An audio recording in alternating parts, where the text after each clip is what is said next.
नए बजट में हुकूमत का नया कारनामा सामने आ गया। एडवांस टैक्स में इजाफा। गाड़ियों के मुकामी असेंबल्स ने नापसंदीदगी का इजहार कर दिया। शहबाज हुकूमत के नए बजट में एडवांस टैक्स बढ़ाने पर गाड़ियों के मुकामी असेंबल्स का कहना है कि ये फैसला इम्तियाजी है। इसके नतीजे में गाड़ियों की फरोख्त में कमी आएगी। इंडस्ट्री की तजवीज़ के बगैर हुकूमत ने खुद ही 1600 सीसी से जायद गाड़ियों पर एडवांस टैक्स बढ़ाने का फैसला किया। असेंबल्स के मुताबिक नए माली साल के बजट में 1600 सीसी से जायद की गाड़ियों की खरीदारी पर एडवांस टैक्स 2 गुना कर दिया गया है, जबकि 50 लाख रुपए या इससे जायद की इलेक्ट्रिक गाड़ियों पर 3% टैक्स लागू होगा।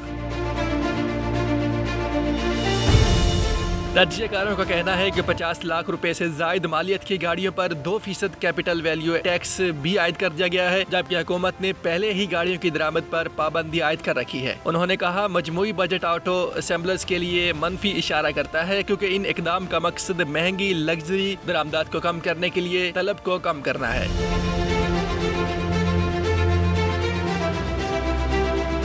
तज्जियाकारों के मुताबिक मनफी असरात महंगी गाड़ियों पर ज्यादा नजर आने का इम्कान है, जबकि कीमतों में फर्क और ईंधन की बचत की वजह से 1000 सीसी और इससे कम की गाड़ियों की मांग मामूली तौर पर मुतासिर होगी। गाड़ियों के असेंबलर्स का ख्याल है कि चंद तजावीज़ इम्तियाजी हैं और मुकामी तौर पर तैयार की जाने वाली गाड़ियों की फरोख्त पर मनफी असर डालेंगी। उन्होंने कहा, मिसाल के तौर पर विद होल्डिंग टैक्स को सिर्फ मखसूस गाड़ियों के बजाय मुकम्मल सतह पर बढ़ाया जाना चाहिए।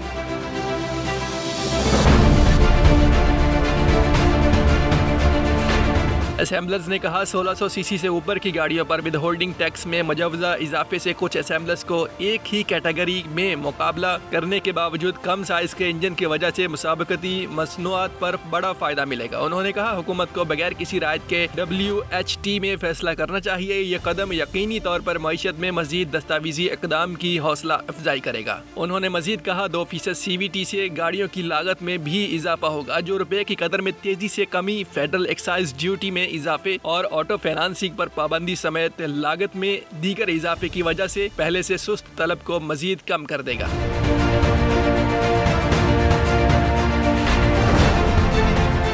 ऑटो असेंबलर्स ने ख्याल जाहिर किया कि उन्हें पहले ही अपने इंतजामी मामलात संभालने के लिए चैलेंजेस का सामना है, क्योंकि हुकूमत की जानिब से नाफिज करदा हालिया शर्त की वजह से वो 20 मई से स्टेट बैंक ऑफ पाकिस्तान से लेटर ऑफ क्रेडिट खोलने की इजाज़त हासिल नहीं कर सके। Director general Pakistan automotive manufacturers association Abdul Waheed Khan का इस हवाले से कहना था कि एसोसिएशन की जानिब से एडवांस टैक्स में इजाफे की तजवीज़ नहीं दी गई थी और ये हुकूमत का अपना फैसला है। ताहम उन्होंने कहा, मुमकिन है कि ये इजाफा टैक्स फाइलर्स के लिए एडजस्टेबल होगा। इस्तेमाल शुदा और दरामद शुदा नई गाड़ियों समेत तमाम गैर रजिस्टर्ड गाड़ियों पर लागू होगा। हुकूमत का हदफ नॉन फाइलर्स हैं, जिन्होंने इनकम टैक्स अदा किए बगैर महंगी गाड़ियां खरीदी।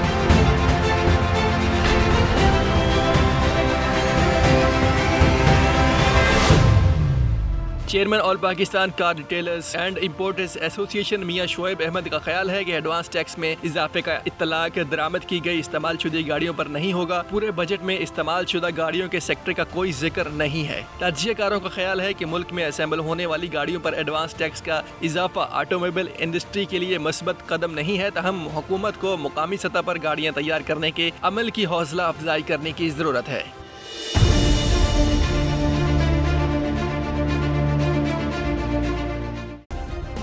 सब्सक्राइब करें और बेल दबाएं ताकि कोई खबर रह न जाए।